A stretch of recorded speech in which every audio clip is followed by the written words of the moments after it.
नमस्कार,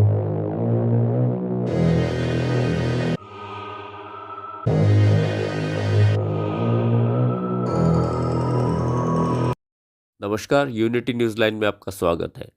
देवेंद्र फडणवीस ने मराठवाड़ा को विकास से वंचित रखा, अशोकराव चौहान का आरोप।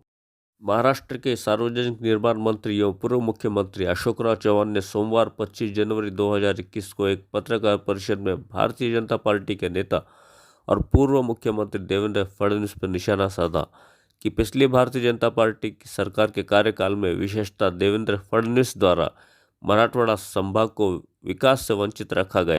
श्री चौहान ने अपने आरोपों में कहा कि पिछली सरकार ने मराठवाड़ा में विकास के कार्य नहीं किए, जिसके कारण ही आज मराठवाड़ा के अनुशेष में भारी वृद्धि देखने को मिल रही है।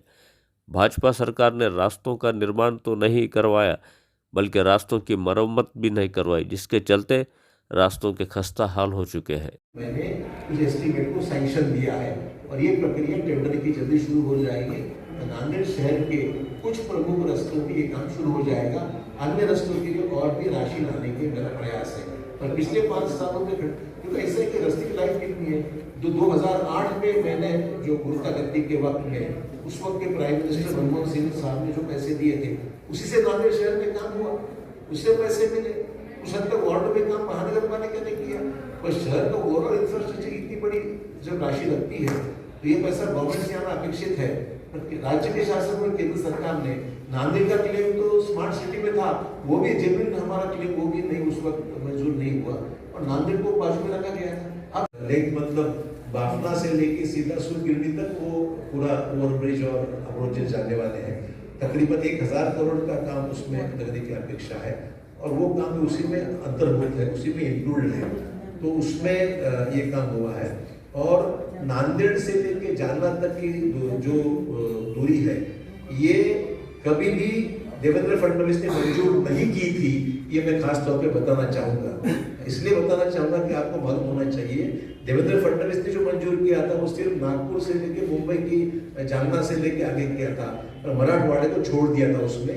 ये मैं खास तौर पर पत्रकारों को, ताकि उनका वो गुमराह ना हो किसी के वक्तव्य से, इसलिए बताना चाहता हूँ।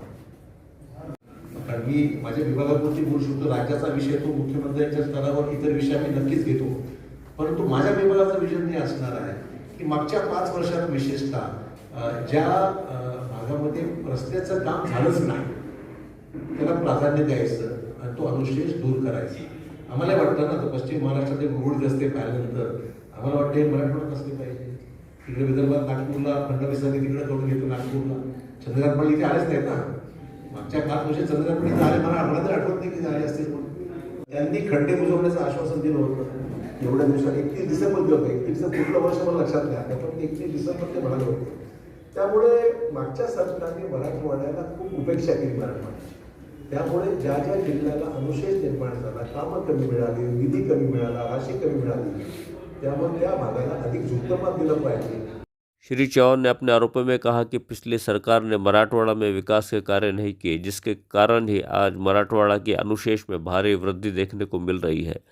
भाजपा सरकार ने रास्तों का निर्माण तो नहीं करवाया, बल्कि रास्तों की मरम्मत भी नहीं करवाई, जिसके चलते रास्तों के खस्ता हाल हो चुके हैं। महाराष्ट्र के सार्वजनिक निर्माण मंत्री अशोक चौहान विगत 2 माह से ये आरोप लगा रहे कि भारतीय जनता पार्टी की पिछली सरकार ने विकास कार्यों से नांदेड़ और मराठवाड़ा संभाग को वंचित रखा। श्री चौहान के आरोपों के बावजूद भारतीय जनता पार्टी मौन धारण किए हुई है। भाजपा नेताओं द्वारा वादे तो बहुत किए गए थे, लेकिन प्रत्यक्ष जमीनी विकास के कार्य कौन से किए गए, ये प्रश्न बार बार उठ रहे। दूसरी ओर श्री अशोकराव चौहान द्वारा विकास कार्यों के उद्घाटनों की झड़ी लगाई गई है। अशोक चव्हाण वगैरे फालतू बोलत नाही, जे बोलतो ते करून दाखवतो की मला मुद्दाम सांगितलं पाहिजे, आणि जे बोलायचं करायचं तेवढंच बोलायचं, वगैरे फालतू बोल उपयोग नाही। महाराष्ट्र के सार्वजनिक निर्माण मंत्री अशोक चौहान विगत 2 माह से ये आरोप लगा रहे कि भारतीय जनता पार्टी की पिछली सरकार ने विकास कार्यों से नांदेड़ और मराठवाड़ा संभाग को वंचित रखा। श्री चौहान के आरोपों के बावजूद भारतीय जनता पार्टी मौन धारण किए हुई है। भाजपा नेताओं द्वारा वादे तो बहुत किए गए थे, लेकिन प्रत्यक्ष जमीनी विकास के कार्य कौन से किए गए, ये प्रश्न बार बार उठ रहे। दूसरी ओर श्री अशोकराव चौहान द्वारा विकास कार्यों के उद्घाटनों की झड़ी लगाई गई है। यह देखना भी दिलचस्प होगा कि पालक मंत्री अशोकराव चौहान के आरोपों को देवेंद्र फडणवीस और विशेषतः नांदेड़ के भाजपा नेता किस रूप में देखते हैं। आज के लिए इतना ही, धन्यवाद।